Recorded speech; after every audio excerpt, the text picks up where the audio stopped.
प्रधानमंत्री सुरक्षित मातृत्व अभियान अंतर्गत निदेशालय जांच दल ने उप जिला चिकित्सालय रामगढ़ पचवाड़ा पहुंच सफाई व्यवस्था, कोल्ड चेन पॉइंट तथा टीकाकरण सहित कई व्यवस्थाओं का जायजा लिया। आपको बता दें कि राज्य सरकार द्वारा ये गठित दल 54 ब्लॉकों का निरीक्षण करेगा तथा 27 ऐसे ब्लॉक चिन्हित किए गए हैं जो नीति आयोग द्वारा आषाढ़ में ब्लॉक कार्यक्रम में तय किए गए थे।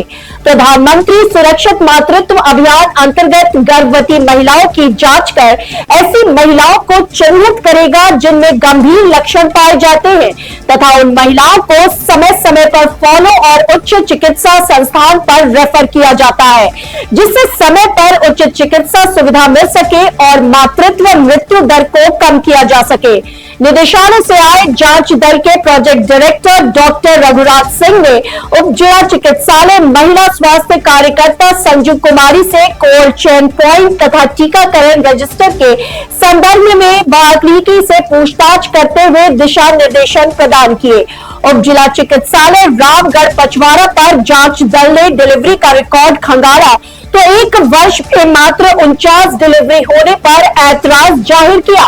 उप जिला चिकित्सालय पर ब्लड प्रेशर की दवा नहीं होने पर पीएमओ को खरीदने के निर्देश दिए। जांच दल के दौरान project director doctor Raghuraj Singh, consultant immunisation Kamlesh Bansal, RCHO doctor BL Meena, nodal टीकाकरण शहरी doctor Kapil Dev Meena, deputy controller Virendra Sharma, block मुख्य चिकित्सा अधिकारी पवन जैन, पीएमओ शिवचंद मीना, महिला स्वास्थ्य कार्यकर्ता संजू कुमारी, प्रोग्राम मैनेजर बसंत कौशिक सहित उप जिला चिकित्सालय के कर्मचारी मौजूद रहे। रामगढ़ पचवाड़ा से संवाददाता योगराज गौतम की रिपोर्ट। दूसरा हमारा जो कार्ड अंदर भरा जाता है विजिट के जो आज का जो उद्देश्य था वो हमारा प्रधानमंत्री सुरक्षित मातृत्व दिवस अभियान को लेकर के और जो बच्चों का टीकाकरण होता है उसके अभियान के तहत था।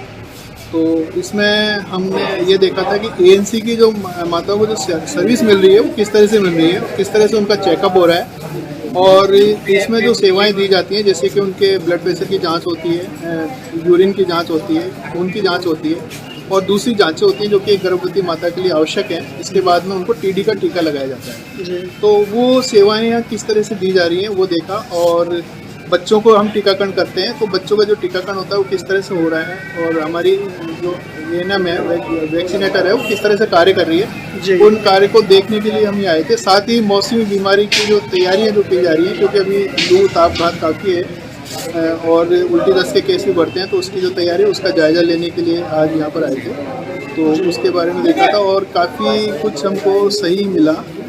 क्या एएनएम को कोई दिशा निर्देश दिए इस संदर्भ में? हाँ, एएनएम को हमने ये दिशा निर्देश दिए कि जो भी वो वैक्सीन लगाती है वो उम्र के अनुसार सही टाइम पर लगाएं और दूसरा उसकी जो ममता कार्ड होता है उसमें पूर्णतः एंट्री करें जिससे कि वो कहीं भी अपना टीका लगवाने जाएं।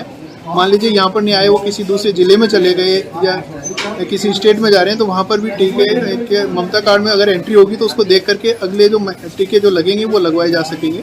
तो पूरी एंट्री करने की हमने उसको उनको कहा था ताकि रिकॉर्ड मेंटेन है। साथ ही हमारा एक यूजिन सॉफ्टवेयर है जो कि गवर्नमेंट ऑफ इंडिया का सॉफ्टवेयर है, उसमें सभी टीकों की एंट्री होती है तो उस सॉफ्टवेयर के अंदर भी 100% वो एंट्री करें, ये हमने उसको उद्देश्य नहीं। सर डीप फ्रीज को लेकर भी आपने प्रश्नवाचक चिन्ह खड़ा किया है। डीप फ्रीज के अंदर उनकी शिकायत थी कि इसमें बर्फ़ जमती है, जबकि डीप फ्रीज होता है हमारा जो -15 से -20 डिग्री सेंटीग्रेड पर होता है और वो आइस पैक जमाने के काम में आता है।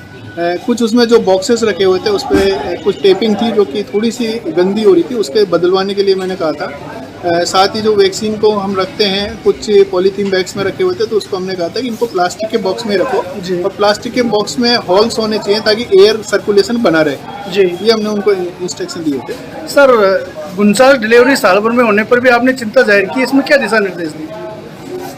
इसके बारे में तो यहाँ के पीएमओ साहब भी अच्छी तरह से बता सकते हैं कि एक साल के अंदर एसडीएच लेवल के हॉस्पिटल में सिर्फ 49 डिलीवरी हो रही हैं। वो क्यों हो रही हैं? मतलब यहाँ पर या तो पेशेंट्स आते नहीं हैं। नहीं सर, सवाल ये था कि उपजिला चिकित्सालय होने के बाद भी 49 डिलीवरी एक प्रश्न खड़ा कर रही है।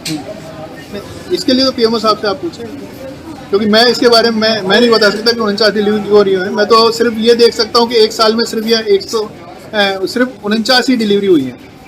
Thank you sir.